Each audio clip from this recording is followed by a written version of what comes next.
बिस्मिल्लाहिर्रहमानिर्रहीम। अस्सलाम वालेकुम। अल्लाह ताला आपको अपनी हिफ्ज़ व अमान में रखे। मैं हूँ आयशा और वेलकम करती हूँ आपको अपने यूट्यूब चैनल आयशा के किचन में। आज मेरे किचन में बन रही है बीफ की लाहौरी कढ़ाई।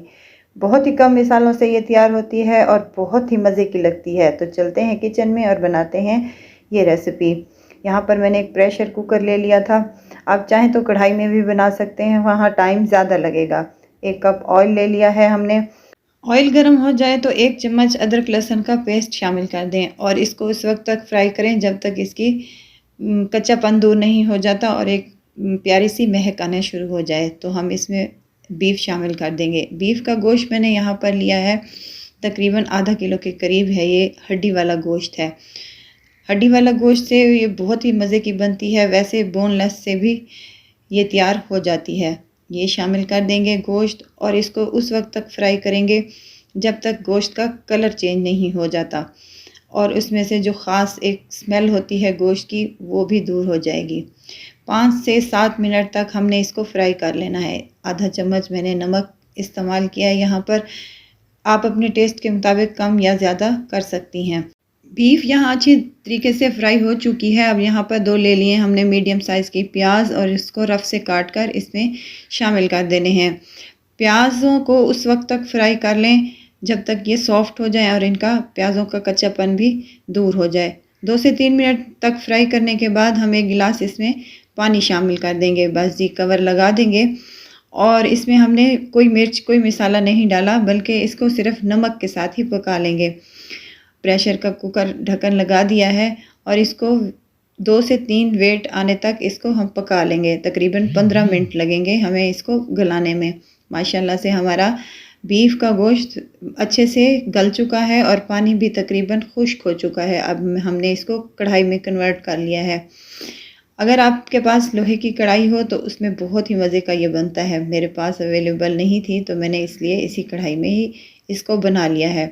टमाटर शामिल करने लगी हूँ मैं यहाँ पर।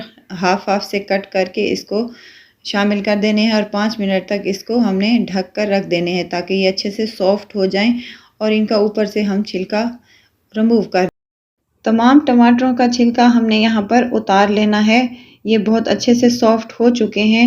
अब इसको मिक्स कर लें और चम्मच की मदद से दबा कर इनको अच्छे से मिक्स कर लें ताकि इनका जूस और फ्लेवर अंदर तक बीफ में चला जाए।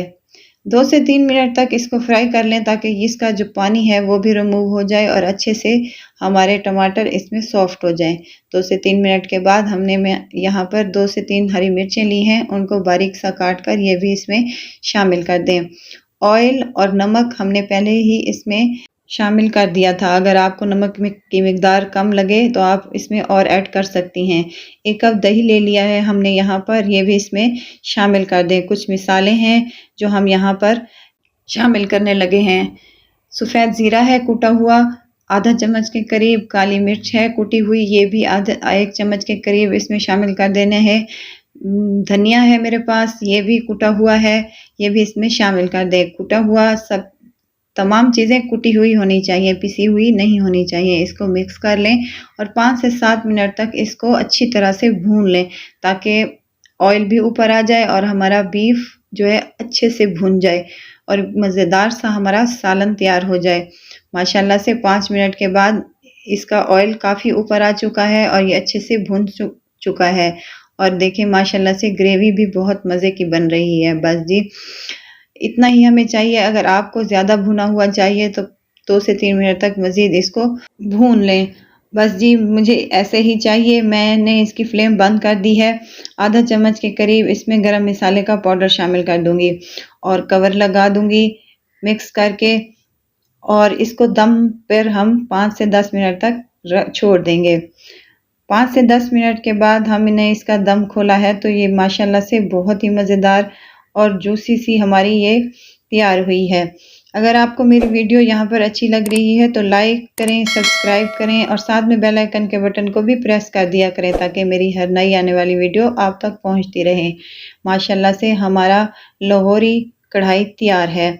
अदरक और हरे धनिए के साथ इसको गार्निश कर लें। चपाती के साथ खाएं, नान के साथ खाएं, बहुत ही मज़े की लगती है। ये बहुत गर्म है, मैं आपको तोड़ कर दिखाना चाह रही थी तो बहुत सारा अपना ख्याल रखिएगा और दुआओं में मुझे याद रखिएगा। फिर आऊँगी एक नई और मज़ेदार सी रेसिपी के साथ इंशाअल्लाह। आयशा को दीजिए इजाज़त। अल्लाह हाफ़िज़।